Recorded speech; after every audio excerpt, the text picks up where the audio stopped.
Therefore, I now feel that perhaps I'm sure with this kind of discussion already having taken place here, I'm sure the participants must have some questions or even comments on what you have discussed. Therefore, now let us open this discussion to question and answers. If there is any participant who would like to ask a question, either you raise your hands or please, unmute yourself and start talking.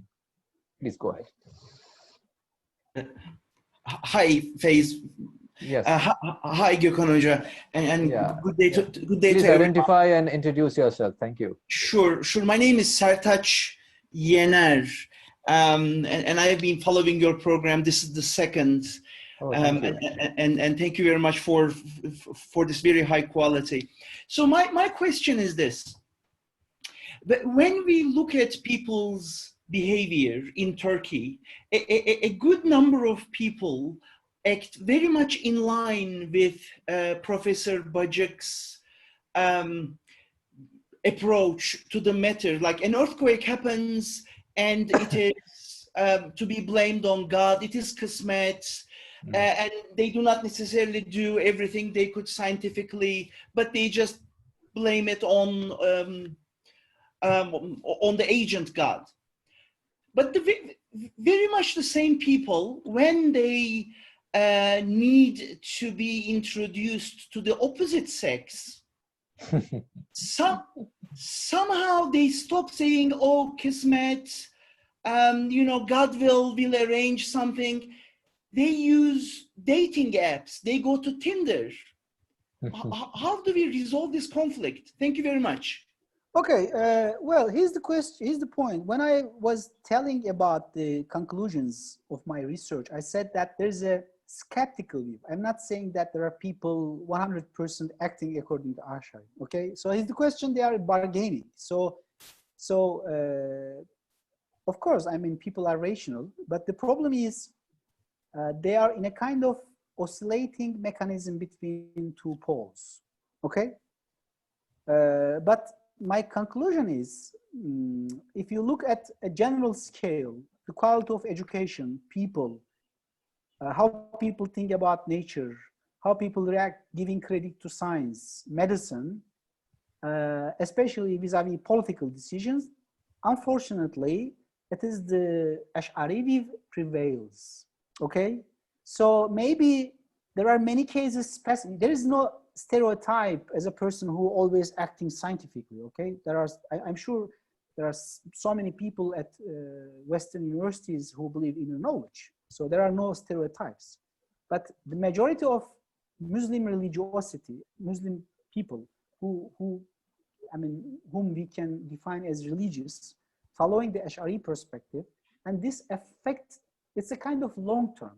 So paradigmatic change, for example, when we say people, the idea of nature, the idea of freedom, it's not about a fact that affects their every daily practice. I'm not saying that. I'm not imagining Muslims bringing Quran, they are looking Quran, no, or they are looking Ash'ari, Imam Ash'ari. But this is the habitus, okay? Habitus means culture, they affect that. So if there is an earthquake, for example, it doesn't change people because this is part of destiny. So how their relationship with history is nature. So mainly, yes, of course, people are acting sometimes very rationally, sometimes some Muslims acting as if they are atheist. But if you take as a habitus the culture which determines the general patterns of society, it is the Ash'ari society, Ash'ari perspective, paradigm, where God is the agent, skepticism of science, for example, scientific. And maybe a final point about your question vis-a-vis Turkey. Now we are observing a tendency against philosophy, because I didn't comment on that when I was analyzing all literature on this debate at state level, Ministry of Education, at Diyanet level, at three Islamic, they are very critical of philosophy. And in Turkey, for example, in the last 5 years, the philosophy lectures courses at theology faculties were reduced seriously. So religion is now becoming as a kind of, again, grand paradigm, just like medieval ages, to explain science, to explain this, to explain that. So I'm not interested, you are correct, there are cases, but my concern is the habitus level. So this is the general atmosphere where you are socialized, okay? So it somehow affects people's decisions, state-society relations, or state-society relations. As I said in the beginning, one reason why states promotes this Ash'ari view is very much easy to understand. It helps state, okay? It helps state because every time the governments has a right to put blame on foreign powers also got. So in one of subsections, I think in a footnote, I quote some discussions in Turkey, how the public discussions on epidemic, for example, even if you go through this pandemic, I think my book is timely, some discussions among Muslim world, how they understand pandemic, how to solve this problem. So there are a lot of references to this debate. So I think more than that level, we should take it as a habitus. Habitus means that as a cultural paradigm which continuously affect the quality of or how people decide or behave in their daily life. I can see Kamal Osden raising his hands. Please go ahead, Kamal. You can unmute yourself and start asking your question. Yes, please. Good afternoon, everybody. And please identify yourself. Informative and enlightening. Your voice is not clear. You're not clear. Sorry. My line is very bad. The network is very bad. Can you hear me? No, we can't hear you properly. Can you hear me? I barely hear you. Can you hear him? Yeah, yeah, I can. Yeah, go ahead, Kamal. Go ahead, please. Can you hear me? Okay. Okay. So sorry for the bad network. Greetings from Nigeria. Thank you very much for this informative and enlightening seminar. So congratulations, Mr. Moderator and Professor Gokhan. So I have two questions for Professor Gokhan. One is out of the topic, but with excuse. The first question is out of the topic. I would like to ask him, can he give us name of one of the author or the name of the book, a classical book that influenced the humanity and contributed to the, how to say, the knowledge, universal knowledge. Can he give us any book that influenced the world, written in Turkish? The second question is regarding the topic. He mentioned the modernization of the Islamic thought and the understanding of nature. So in terms of understanding the nature and modernization in Islam, can he briefly compare the so-called Muslim countries, which can be the best model or a better model for the rest of the so-called Islamic countries? Could somebody please repeat the question? Because I had no idea what the question was. Even I couldn't understand. If Gokhan, if you understood it, can you repeat that question? I understand. The first is about one of my recent tweets. Okay, in a recent tweet, I asked, there are some books in different languages that structurally change humanity, such as Newton in Latin or Mesnevi Rumi in Persian. If there is ever any book in Turkish, it was a question I raised in my one of recent tweets. So Kemal Özden asked me if I can give a name of a book which affects people in different cultures. So I'm still thinking on that, Kemal. So far I couldn't find a name of a book written in Turkish affected different people from different cultures with the same capacity of Newton's Principia or Ibn Sina, because most of the people who came from Turkish cultural environments such as Nizam al-Mulk also did write in Persian.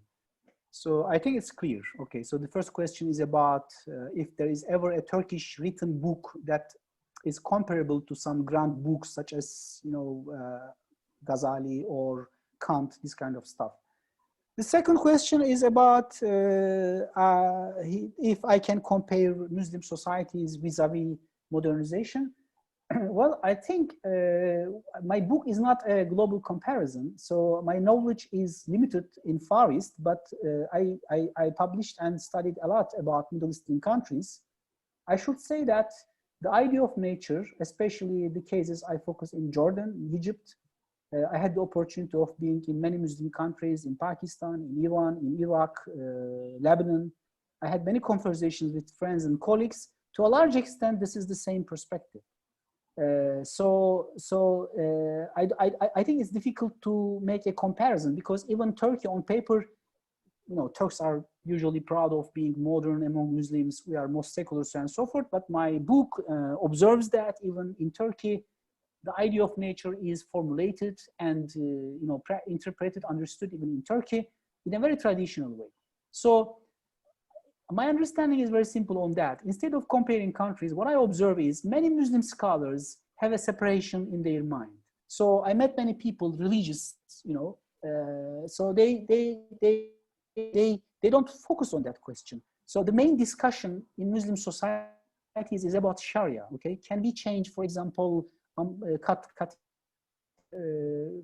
amputation, or shall we change this part of Islam, Quran? So the whole discussion in Muslim countries about updating Islam is going through Sharia. So when it comes to idea of nature, as the previous question by Sertaç, many people live as they wish, oscillating from Ash'ari to ultra-rationalism. So in their mind, they don't feel that that question is urgent, is a matter of urgency. So it's very difficult to compare, but in the whole Middle East, based on my personal experience, correspondence with many people in the region, I think we have the same picture. The Islamic idea of nature prevails in the Muslim East or the Middle East is very much the same as we have in Turkey. Yeah, I think Afzal Ali Saab has been raising his hands for some time. Please go ahead, Afzal Ali Saab. Assalamu alaikum. This is Afzal Ali from Chicago area. Thank you very much, Professor Bacik, for your presentation. What I find, and I'd like you to comment on that, boxing ourselves into these perspectives or paradigms, whether it be Ash'ari, Maturidi, or even some of the more, like the more, like deism. All of this is because it comes out of trying to define God, confine God, box God. To me, that is a futile attempt.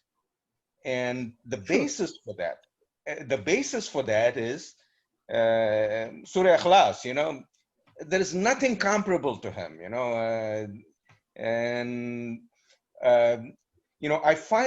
I can find something against Ash'ari directly out of the Quran. I can quote, the anti-rationalist approach that's generally you find in Ash'ari school. I can find in pretty much every school of thought, I can find something out of the Quran to say, you know what, I'm not going to be accepting this whole package. So why should we not just go with what Faiz Sahab was just saying, in one of his comments, that why can't we look at it completely fresh, not box ourselves? Because at the end of the day, even Ash'ari, for example, school of thought, why do we say it won? It was pushed upon the people. It was politically expedient. It didn't come in vacuum. It came in a certain political atmosphere, and it worked very well for the ruler at that time. You can force, you can, put a clamp on people's brains. So my question is, why should we not just well, I think you participate later because I completely agree with you, and I said some of similar ideas in the beginning. The Ash'ari prevails mostly because of state, states are happy about that. I agree with you as well. I mean, you can interpret Quran in different ways, and actually we have many interpretations. So the problem is not us. The problem is about the Muslim community. So they are doing that. So the problem is the society, boxing God. To be honest, personally speaking, the discussions, well, if you review the literature on Islam, there are main discussions on Sharia and theology, and they are reflections of major questions. These major questions are ground questions such as the nature of God, the nature of Quran, for example. And there is no solution to them because we are human beings. We cannot solve such a question because we are referring to something beyond our realm. So it's a futile, I agree with you. Then if you cannot solve a question, there are two alternatives: keep discussing or sacrifice one of them, just like Mu'tazila, just like to some extent Ibn Rushd. But our problem is, I completely agree with you, our problem is the rest of Muslims. So our problem is Muslim socialization. My point is there are 57 states, member of Islamic organization, corporation, this, I forget its proper name, but they're, this, Buradan gideyim, bir eşyayı bırakıp da üzülürsem namerdim abi. these 57 states, production in terms of research and development is less than Seoul, Japan. So the problem is about the larger Muslim community. On principle, I completely agree with you. I think the basic discussions of Islamic theology are in some sort of nature which you cannot solve. I mean, we cannot solve the question of God nature. So it's a matter of accepting. Maybe we should more focus on legalizing or legitimizing alternatives. The problem is about that, because part of this socialization, alternative theories are not accepted. Then we have this famous Mu'tazila is not legitimate. You know, if you read the Turkish literature, always reference to Mu'tazila, it's illegitimate school, illegitimate school. So yes, Afsar Ali, I agree with you, but the problem is not us. The problem is the majority of Muslims who keep repeating this Ash'ari theology and boxing God as a personal God. So it is the God as agent part of universe. It decides what we are doing. It's not like sun. It's not like only major cause. It's also the agential cause. And I repeated in the beginning, it is La ilaha illallah, also La fa'ila illallah. Agree with you. Thank you. Yeah.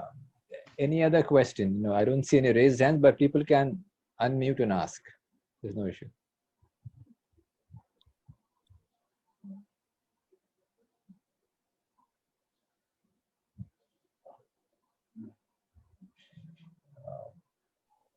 Don't people have any question? And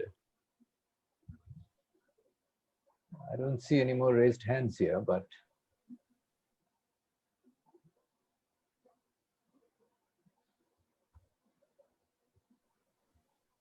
If there are no other questions, can I ask a follow-up? yeah, please go ahead. Please go ahead, Afsar Saab. Please go ahead. Yeah, as far as,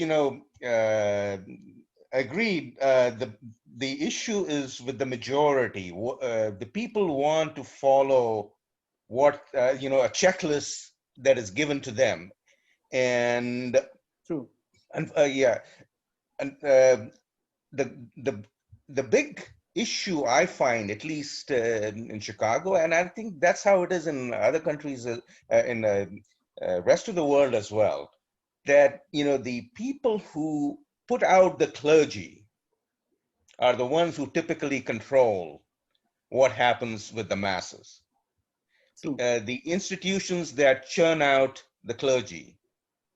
So I think the best way to bridge the gap between academia, such as what you represent, and the community centers, the mosque, is if this kind of thinking can produce clergy, then you can influence the masses. Whoever produces clergy is the one that will end up influencing the masses. And there, essentially, that's how you bridge the gap between this thought and what the overwhelming majority of Muslims follow. Do you agree or not? Yeah, I completely agree. Very good point. Well, when I was young, first trying to understand ideas about Islam, there was a typical sentence, no clergy in Islam. From a strict theological perspective, yeah, but as a political scientist, there is clergy in Islam. In political science, we define clergy in different ways. And in that sense, Islam has its clergy, at least since 12th century. And it is mainly that who disseminate Islamic knowledge. So it's very difficult to compete with them. For example, in Turkey, we have 110,000 imams. And in my book, I give some recent statistics. 65% of people believe that Imam is the main resource, legitimate, correct resource of Islamic knowledge. So it's difficult to go beyond them and to speak with the wider public opinion. The second problem is, it's not about only clergy, it's not about imams in mosques. There are Islamic orders, such as I gave 3 of them across the globe. They're also, you know, and most of them are Sufi, and Sufi are very typical, this Ash'ari perspective, very much open to inner knowledge. So I think many of the problems, as Afsar Ali correctly underlined, brings us to the problem of clergy. And it's just like Foucault, who produced clergy, produced Islamic knowledge. So I don't know about how to solve this problem, because the clergy is in very strong connection with authority.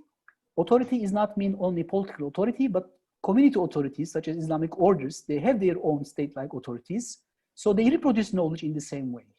That is why, in my understanding, countries like in Turkey are clear examples of the failure of Sunnism. So why Turkey failed after 20 years of Islamist rule? And it's not only about HDP, Erdogan.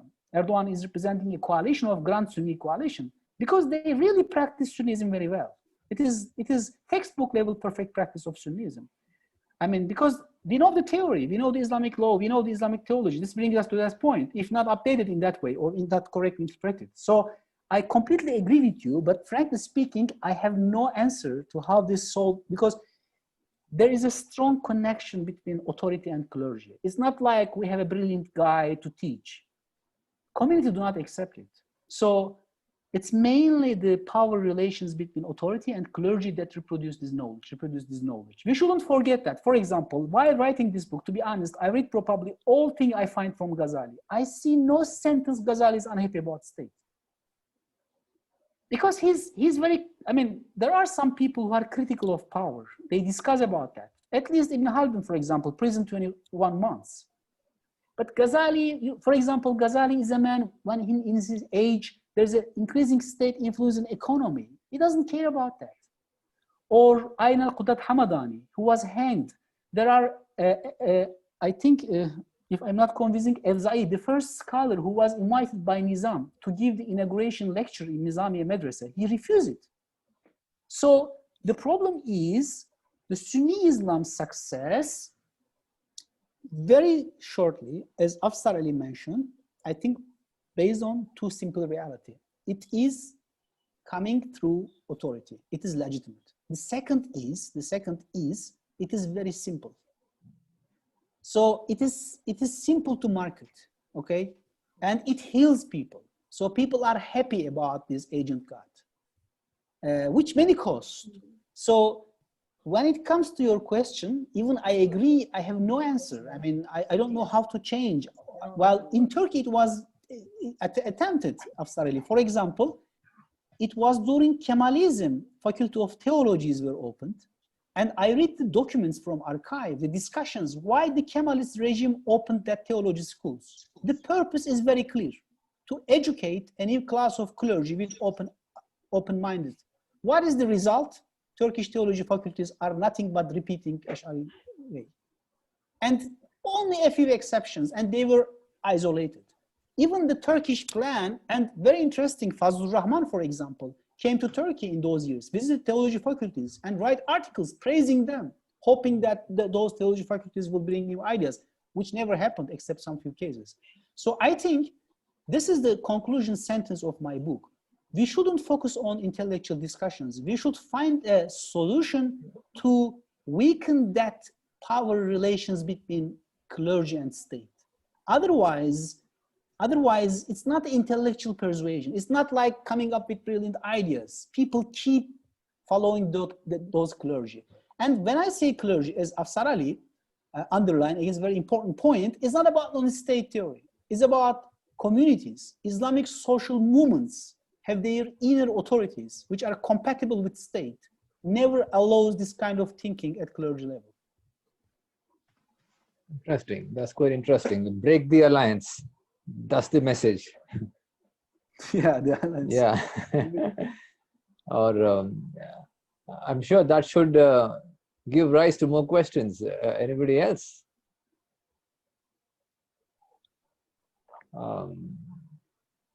I can see Rajaullah Qureshi Saab there. I can see Jafar there, perhaps.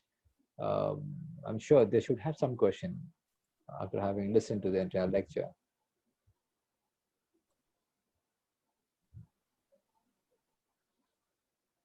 Or maybe, yeah, I think people are finding it too philosophical or what, I do not know.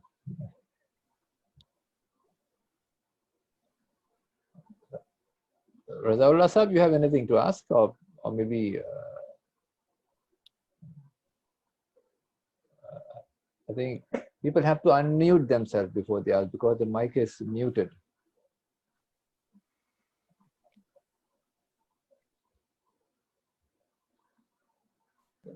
Yeah, it looks like there are no further questions, Gokhan. Okay, that's fine. Then one more from my side. Yes, Afshar Saab, please go ahead. Sorry, no. I apologize. No, not at all. No, No, it's your right because there are no other people asking. Obviously, you can. And, you know, the best of scholars, this is again, it's a comment, not necessarily a question. The best of scholars historically have been polymaths, not specialists.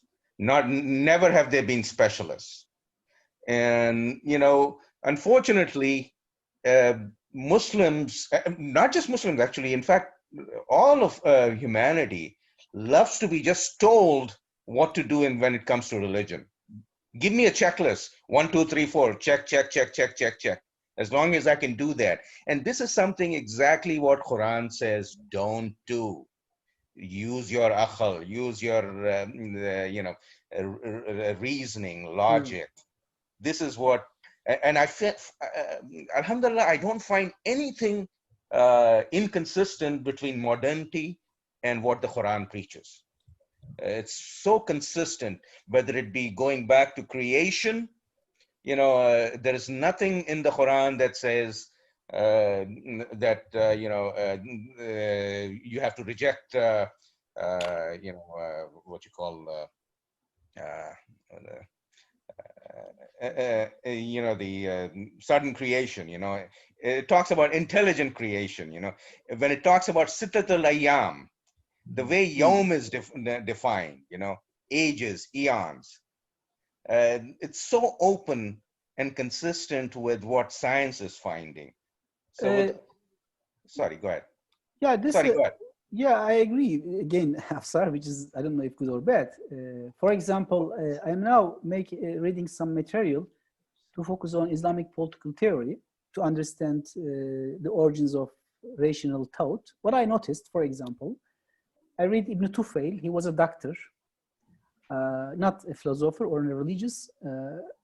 Muqaffa, for example, Muqaffa, of course, those people are religious, had strong religious education, but Muqaffa in 8th century is a script secretary, not a typical religious guy. Mawardi, statement diplomat. And Ibn Khaldun, for example, has a brilliant religious education, but there was a guy, Al-Abili, who taught him rational sciences. And in my understanding, Ibn Khaldun is not a typical man of, let's say, legal stuff. So what I discover is, even to some extent, Abu Hanifa was a trade guy.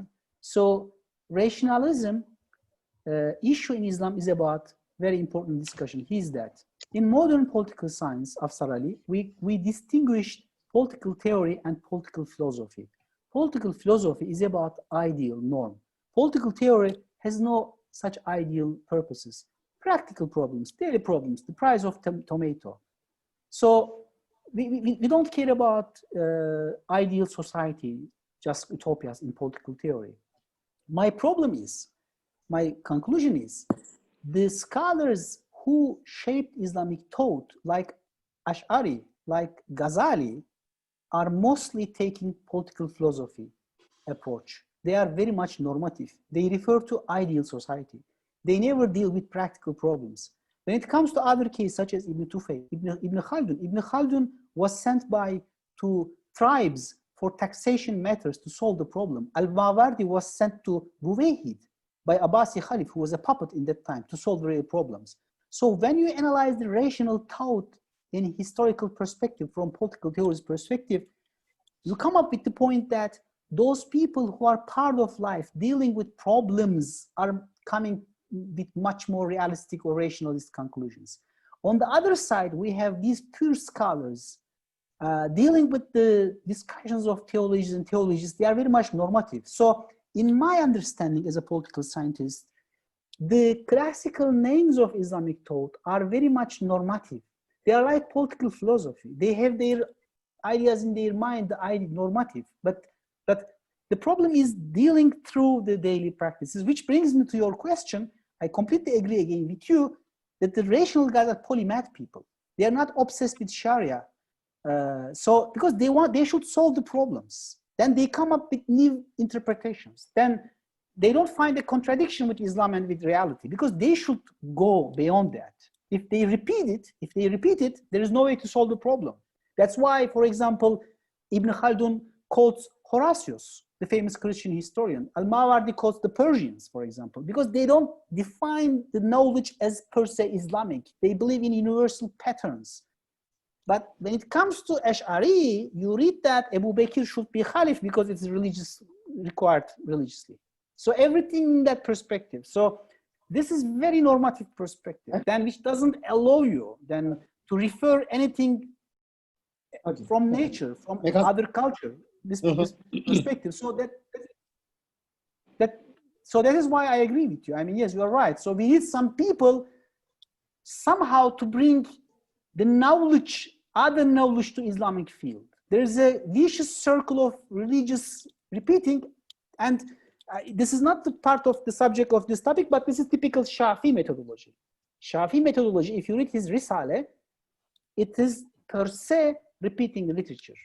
So for Shafi, if you cannot find a solution in the text, it's a problem of you. You shouldn't go beyond the text. If you have no answer to your questions, which means that you are not able to do so, we should find some methods to bring the knowledge of other fields into the field, which is called istihsan, for example, in Hanafi, which means reasoning, okay? So in that sense, even though this is the method, the subject of the discussion set, I think to a large extent, methodologically, Muslims are repeating the very classical Shafi methodology. No, in fact, Gokhan, you may agree with me that in Risala, it was Shafi who kind of perfected the technique of ta'wil. You know, he said, if there is some kind of disagreement between any tradition of the Prophet or the Quran, there's no real contradiction. We have to do some ta'wil and stretch it somehow and bring them together.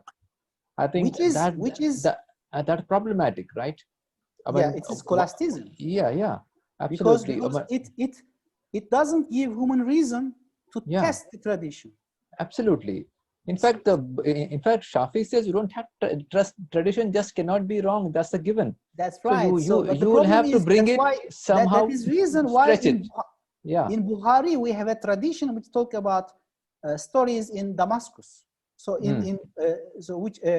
which doesn't, Sham, for example, some cities which doesn't exist. So the point is, the Shafi is per se Islamic. Well, I do respect Shafi as a Imam of Mazhab. Don't misunderstand me. Yeah. Speaking from, and I can criticize even some others. We can criticize. We can critique him. Shafi is per se scholasticism, and you don't forget, Ash'arism surviving history through mainly Shafi. It was Shafi that brings Ash'arism to larger masses. Yes. So Risale for me is the peak of Islamic scholasticism. And there is, and remember the passage in Risale about istihsan.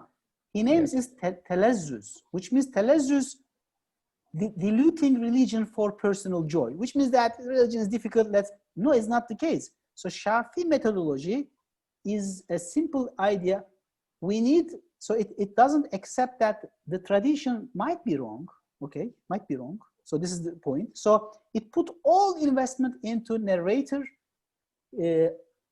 and the text. So basic the Shafi methodology depends on the idea that the text has answers. So if there is a problem, it's about your problem, your limits. Okay. So this is the way that, but Shafi is not important, but this is the typical way of pure normative ideas. Okay. If you read, for example, Farabi's Medinatul Fazla, We don't have it. We have Trump. So here's the question: what to do with Trump? We don't have philosopher king. So I suggest, in parallel with Afsar Ali, polymath thinking. Okay, let's people bring their knowledge from biology, from other science to do this discussion. Otherwise, this clergy has no option but to repeat and revive what they have been doing in the last almost 7 or 8 centuries. In fact, the other reason could be what you mentioned in your book, Gokhan. You talked about how Nizam al-Mulk was the person who actually canonized Sahih Bukhari. Bukhari was canonized, right? I mean, just like the Gospels were done in 325 AD in the Council of Nicaea. Yeah, I mean, so in a sense, Bukhari was canonized. Otherwise, it was just another text. Now we have started believing that it is the second most important book after the Quran. In my opinion, there cannot be any book like that. The Quran is different, absolutely different. Of course, yeah, sure. Bukhari is a historical text. It contains a lot of traditions of the Prophet. Yes, we have to understand them, read them, but they have to be judged in accordance with the Quran. They cannot overrule the Quran. Now, canonization of the book of this Sihah Sitta has kind of given an opportunity for the Muslim theologians to overrule. For instance, this guy, the hardcore Salafi guy, Yasir Qazi, he wrote a book of the Quran, on sciences of the Quran, Ulum al-Quran. In his book, he writes that even Ahad Hadith can overrule the Quran. His theory of Nasikh and Mansukh, in the theory of Nasikh and Mansukh, they say that, not even in Mutawatir Hadith, even an Ahad Hadith can overrule the Quran. That's right. So but this is typical, again, a kind of reflection of Shafi, because in that way, what comes from that perspective has the same status of revolution in that case. Yeah. So this is what we need to be challenging, Yeah, I agree with you. I mean, here's the point. My question is, I am not against Shafi. My point is, the Muslim kitchen has only Shafi. Let's have Ibn Rushd. Okay, let's Ibn Rushd makes the salad. Okay, so the problem is it's a kitchen overloaded by very much traditionalist people. And as I analyze in the Turkish case, even Maturidi doesn't exist here.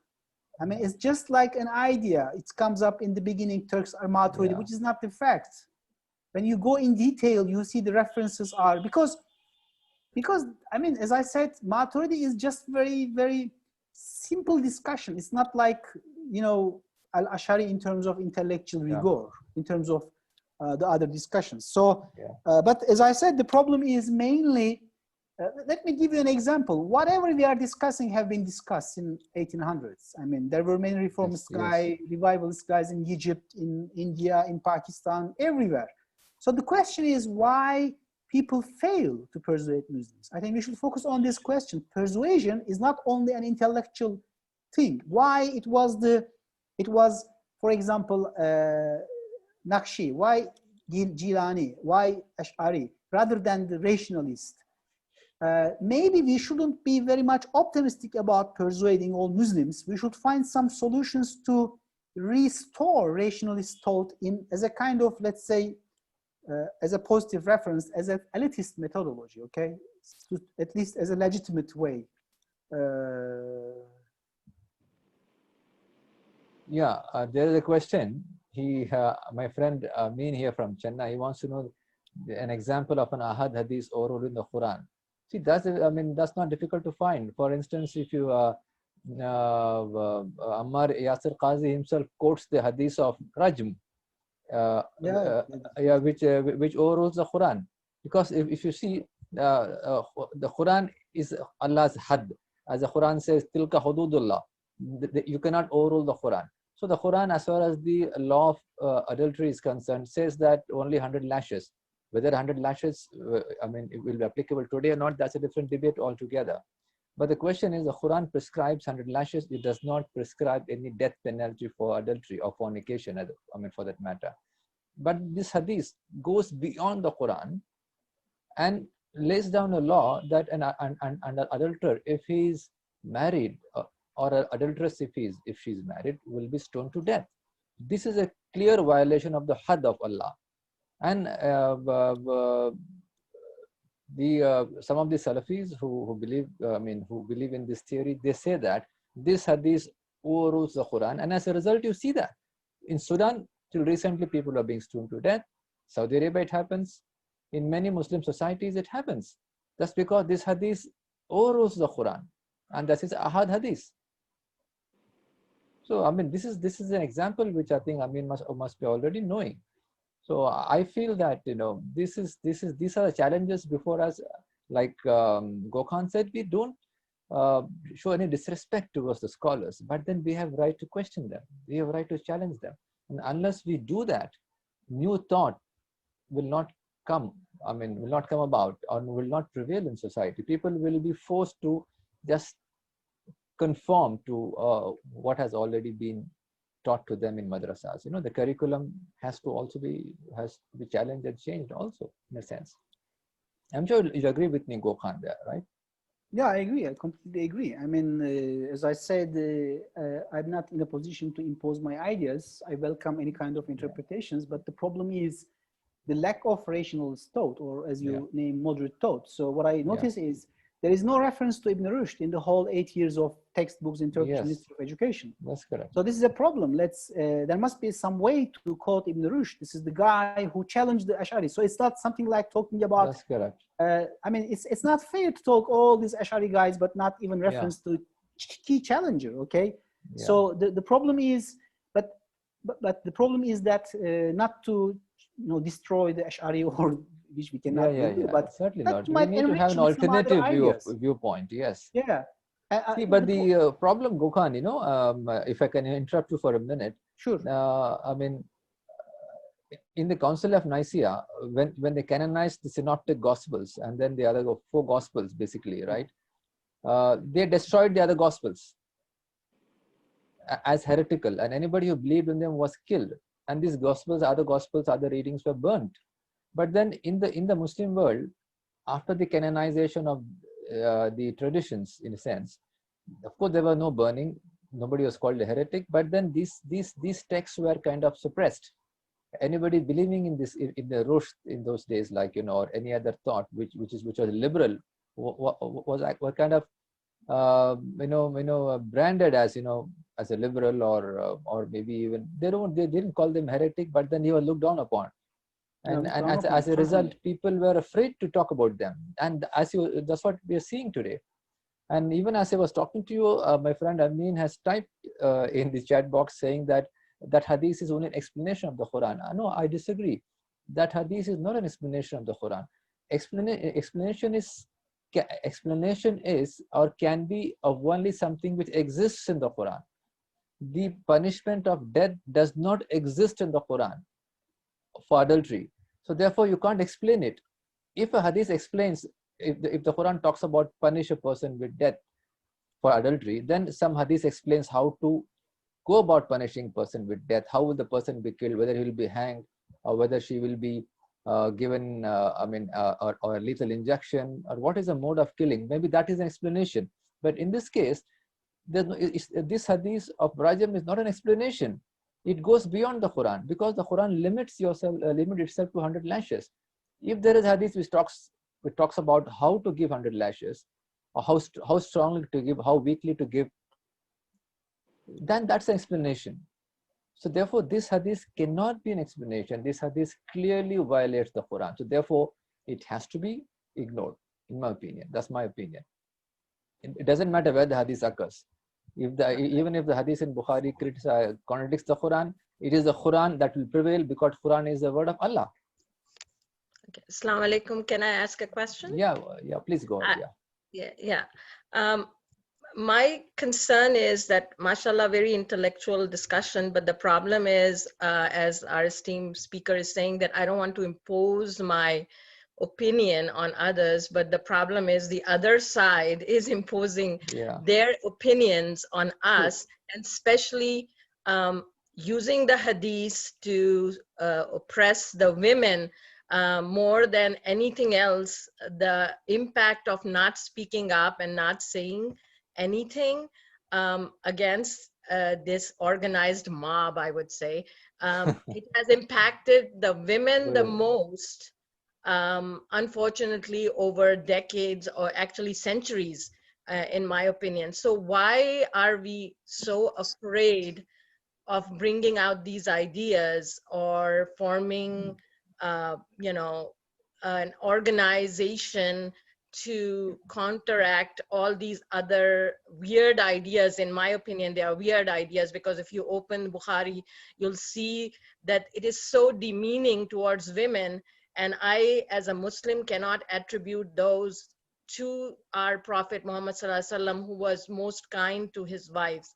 So to me, they are fabricated and nobody is looking at it, and they are imposing and using those hadiths to oppress 50% of the society, of Muslim world, you know, not letting them work or have choices or do anything.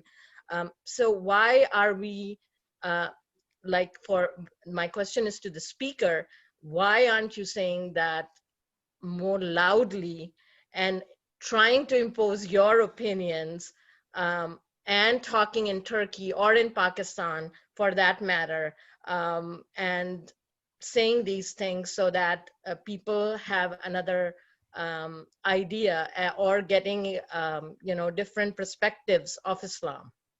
Yes. Well, Thank you. So you yeah, Gokhan, yes, yeah. yeah. Well, maybe it's, I agree, but we must be realistic. We are in a position to find some room for rationalist Islam. I don't know about your backgrounds and your personal experience, but I had the opportunity of being many Muslim countries. I spent some time in Afghanistan, some other countries, Turkey, eastern part of Turkey. So, of course, I will welcome challenging the religious status quo, but it's not. It will be naive. It may counteract some counteractive products. So I think for at least for myself, I don't. I want to express myself to create a kind of legitimate room for rationalist thought. But of course, as a scholar, I live in Czech Republic, where 72% of people are atheists. So there is no space for me to be, you know, to express my ideas here. There is nobody's interested in religion here. So what can I do is writing and, you know, publishing. So this is the whole thing. What I'm trying to do, I'm trying to remind that rationalist ideas, so and so forth. But I agree, if the conditions are okay, you can do it. But in many countries, I don't think challenging direct the status quo, it may help them in provoking societies. It's very easy. I mean, its labeling is very easy. In my upcoming book, I have an analysis of some Turkish rationalists, some people in Egypt, Sudan, how, let's say, religious status quo provoking people against them. So it's mainly about, you know, creating a kind of suitable discourse. Maybe I am wrong. When it comes to women, I agree with you. I don't want to express my ideas about hadith discussion in this session, but I've been reading classical texts from Nizam, Ghazali, Suyuti. The idea of woman, horrible. I don't want to be anachronist. I understand, you know, the key idea. It was medieval ages. People had different ideas, but if we try to bring those ideas without updating, oh, it will be, you know, horrible. So so I agree completely with you, especially, and this is a session about the idea of nature, but there are many other discussions, you know, about women.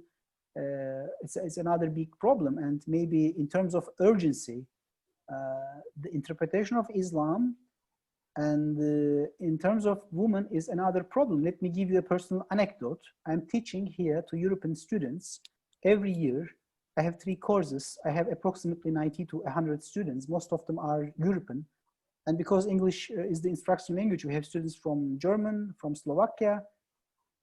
Here's the question. I mean, so when I'm teaching about Islam, I have a course on Islam and politics, but in the first 5 weeks, I talk about general Islam. I give some readings. I have serious difficulties I mean, especially to European students, girls, the women, because their questions, their understandings, and the discussions in fiqh, for example, even in Hanafi, for example, can Merkel go to Saudi Arabia for Hajj if she's Muslim, you know, without her husband, this kind of stuff. So I think so the problem of discussion on interpreting Islam is mostly critical when it comes to women. I completely agree, which is not my subject. I'm not writing anything on that as a Muslim. But I think going back to the first point, we must be realistic. We are facing very strong status quo, very strong status quo. They have power, they have society, they have state. I mean, in Turkey, Diyanet has 120,000 imams.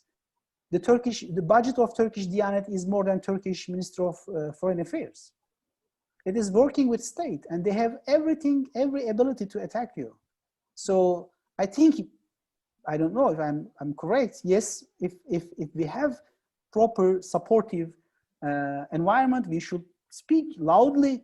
Otherwise, we must be careful, I think. About 15 years ago, I was very hopeful of something good coming out of Diyanet when they said they will look into all the Sitta Sahih and purge them of women demeaning ahadith. I was very hopeful at that time. It was in the news. But then right now, what's going on? I think my hopes have been dashed, especially for the last 10 years. In fact, Afsar Ali Saab, Diyanat is doing qiyanat. Right? Well, Diyanet is the answerable to Allah. embodiment of this historical state-religion alliance.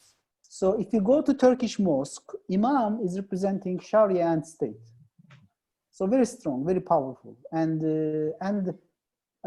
I think the main problem of, as I observe in the Turkish case, which might be true for other countries, in that sense, because they are in cooperation with state, Sunni Islam doesn't recognize any space for autonomous space, which is critical for faith. Autonomous. Autonomy is the key word, which lacks in contemporary Islamic thought. So Diyanet is a state agency. I mean, for example, I give you another example. A few months before, Turkey sends its troops to Syria to fight with Kurds, and Diyanet salutes it as a jihad. So so it is difficult to know what is the unit level, what is the point of departure in Diyanet's lexicon of legitimacy? Is it state, realpolitik, or religion? I mean, it's very difficult to know. So unfortunately, it's not a matter of who leads Diyanet, Afsar Ali, it's a matter of structure, okay? Structure, it's the structural alliance which kills clergy's autonomy. They are paid by the state, so they are serving to the state. So you can't expect any idea criticizing. I will be very clear on that. When I was in Turkey, I was a good participant of Jummah, Friday. I don't remember a single sermon or khutbah on criticizing politicians, on corruption, democratization, labor rights. So it's just like, but it's again not about the profile of imams. Of course, it's important, but it's mainly the structure. So in the Turkish case, Diyanet is the historical embodiment of state ulema alliance, which exists during Ottoman Empire, which exists in later Selçukli. For example, if you read Siyasetname, Nizamül Mülk, the Grand Vizier who ruled 30 years, Selçukli Empire, it's very clear, okay? And it comes from, probably Ahmed said about that, in my upcoming book, I detect a sentence, state and religion are twins, which you observe in Ghazali, in many other religious guys, in Siyasetname, in Mawardi. I search it. Where does it come from? The state and religion are twins. It comes from Descartes. It's a typical Persian text. Look, I am open to cultures being influenced by others, but this is a genetic transfer. So this sentence, I think the 8th book of Descartes, where it is written that state and society, religion are twin brothers, twins, tawam, are verbatim transferred to Islam, which is a genetic transfer for me. It's not like influence. It's not like, I mean, cultural influence, which is normal, perfectly. So that genetic transfer changed many things. So in my understanding, if I was asked to write Mihna, you know, the inquisition on the nature of Quran, the canonization of Hadith, but one critical point is this genetic transfer from this Iranian tradition, Descartes, which says, and in Nizamül Mülk is very interesting. You read that state and religion are twins, Here's the logic, the following sentence: if religion is in trouble, state should help. If state in trouble, religion should help. This is the logic. So if you challenge religion, you find state. If you challenge state, you find religion. So very interesting. So Nizam al-Mulk advanced the model, okay? Advanced the model. Yeah. So this is a genetic transfer which still determines. That is why in my book, I try to emphasize change in Islamic thought is of course a matter of intellectual persuasion, but not per se. It's more than that. It's about power relations.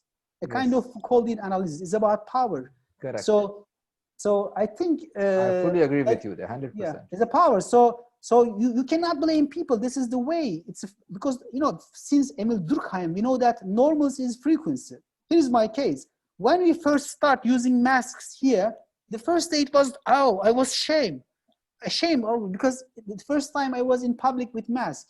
But when the day we stop using normal without mask, I feel myself abnormal. So normalcy is a matter of frequency to some extent. If people are doing the same thing for centuries, it's shocking to them. And so frequency is a matter of power relations. So analyzing, for example, in Turkey, imams, state, but tarikats. In Turkey, there is a very strong connection between state and Islamic orders. Even though it's not official, but Islamic orders in Turkey are informal agents of state. So they are with state. They are, enjoying some financial opportunities, so on and so forth. So maybe one major reason, here's the question, why the discussions, if you name it reformists since Afghani up to failed, I think they too much focused on intellectual aspect. It might be time to focus on power relations. As long as we have these power relations, that is very difficult. It's very difficult. It's just like populism in Europe.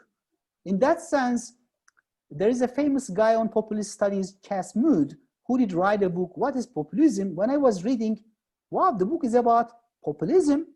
There is a very interesting sentence in that book. It says that populism is about liberal societies. It comes up in liberal societies.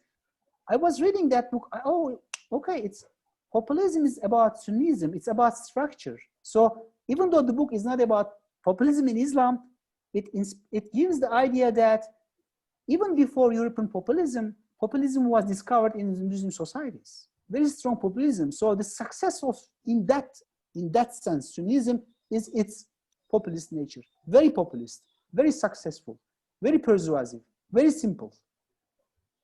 Do you have any thoughts, Gokhan, on breaking this power game, between the state and the clergy? You have any idea how to do that? Well, how do we go about it? Yeah, I have, but it's a very difficult question. It's $1 million question. Maybe another session we need for that. Well, we should analyze comparative cases for that, how it happens, okay?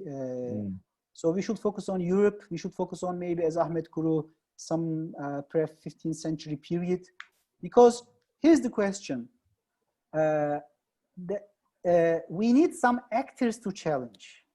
So some actors well, in international relations theory, we have Wallenstein, who analyzes the history of capitalism, who comes up with the theory of world system theory. Wallenstein says that the success of West is there was some kind of economic actors which somehow liberated themselves from state control, okay? So this is, so if we accept that it's not a matter of intellectual persuasion, we need to change the system, we need actors. So without we need agency, okay? There must be some agents to force, to impose, to propagate this idea. So I think to answer this very difficult question, I don't have a clear answer. In theory, I can say something, we need this kind of stuff, but I think we should go back to some examples from our history, from, European societies. How it happens, for example. Maybe we should focus on a bit religious history of Christianity. I think the history of Christianity is very important for us. Not the theology, not, of course, the law, but because Christianity gives us a lot of opportunity to analyze religion, state, religion, society, okay? So I think your question is a very difficult one, which can be answered based on some comparative and historical examples. I understand. Is there anybody else who would like to ask anything, or Gokhan? I think we have reached the time limit, or would you like to take a few more questions, or shall we? I'm okay. If it's late, no problem. I can understand. Okay, I am done.